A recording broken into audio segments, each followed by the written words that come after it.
Bonjour, bienvenue pour une nouvelle Minute BD. Aujourd'hui, j'ai décidé de vous parler et surtout de vous inviter et de vous donner envie de venir à la rencontre qui aura lieu le samedi 9 novembre à 14 h, c'est ça.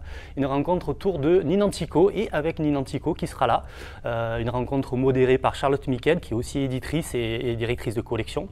Donc un super moment. Alors pour ceux et celles qui ne connaissent pas Ninantico, je vais vous mettre un petit peu en appétit. Donc Ninantico, c'est un de ses premiers livre qui s'appelle Le goût du paradis, qui est un magnifique portrait de jeunes femmes autour de la féminité et de la place de la femme dans notre société actuelle. Et qu'est-ce que la féminité aujourd'hui?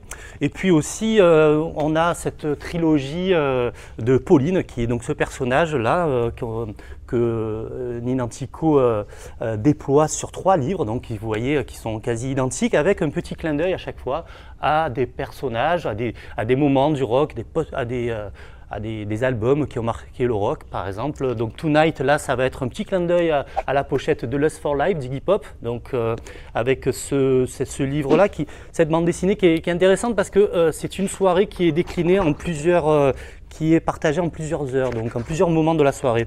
Donc pour être un peu plus clair, par exemple, là, ça commence à 20 h.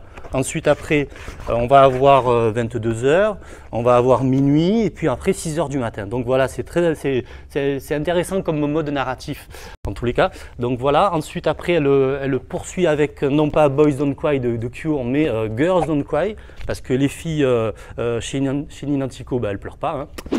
Et puis, elle termine avec America, qui est un petit clin d'œil à un morceau de Prince, qui s'appelle America, et parce que Pauline, qui donc clôt cette trilogie-là, se rend aux États-Unis pour un voyage linguistique. Voilà, donc ces 3 livres-là concluent la trilogie de Ninantico. Mais aussi Ninantico, c'est Coney Island Baby, excusez-moi pour l'accent, mais en tous les cas, Coney Island Baby, c'est un titre, un album phare de Lou Reed, que je vous encourage à écouter tout en feuilletant et en se plongeant dans ce livre, avec ces 2 personnages. Donc c'est une bande dessinée éditée chez l'Association, et avec ces 2 personnages féminins qui sont de dos.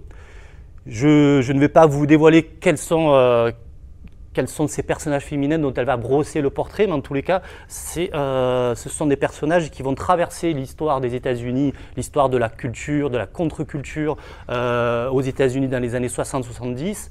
Et ce qui est intéressant aussi avec Ninantico, c'est ce dessin qui est très 60s aussi. Là, il est en noir et blanc, mais sur les ouvrages précédents de la trilogie, il y avait aussi de la couleur.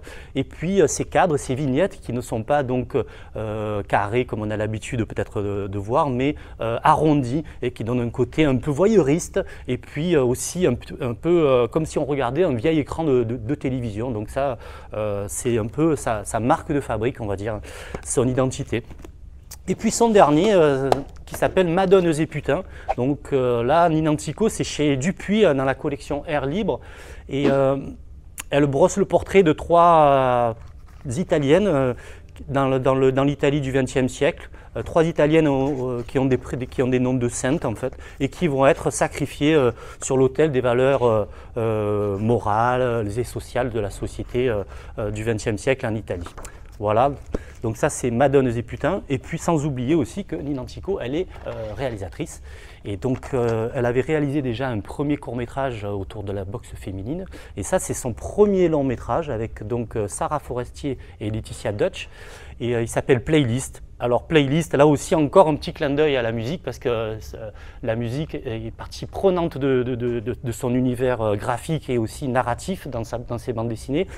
C'est un film qui retrace ses débuts dans le monde de l'édition à Paris, notamment chez un éditeur. Et puis c'est vraiment une super comédie, très marrante et très touchante, très bien réussie, qui a reçu de nombreuses bonnes critiques. Voilà, donc Ninantico, après avoir eu une exposition, la grande exposition à Angoulême en 2024, hein, quand même, bravo à elle, elle sera donc à la bibliothèque de l'Alcazar le samedi 9 novembre à 14 h.